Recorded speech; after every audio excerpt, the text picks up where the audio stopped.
खाली चलेला काटला हरावता हो जनुआ करेला खाली बगावता हो। ऐसन का सुना का हो खाली चलेला काटला हरावता हो जनुआ करेला खाली बगावता हो। कि पाला पड़ल लइके केहू दिरा धीर से सुना बोला दिल दिले बानी ऐसन दिल के सब माफी मांगे गोड़वा को गिर के। दिल दिले बानी ऐसन दिल के माफी मांगे ओकरा गोड़वा को गिर के।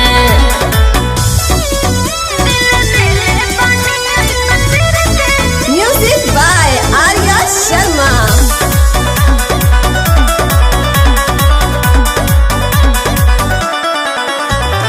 शासन प्रशासन से न डरेला गजबे हरदम कमाल करेला। अच्छा खूबे करत रहेला गुंडा गर्दी हो कोई छोड़ेला ना करे कितनो अरजी हो। कि टारगेट रखेला खाली अमीर के। साचो दिल दिले बानी ऐसन दिल के सब माफी मांगे गोड़वा को गिर के।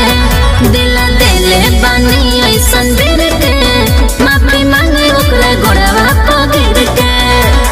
बुझल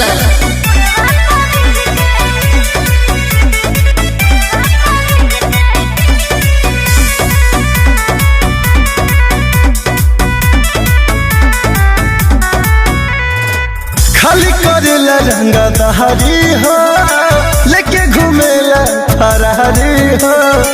आयो दादा खाली बोमत रहेला उ बागी हो डरे ओकरा से केहू न लागी हो। दीपक मसूरिया बाटे अलग जमीर के।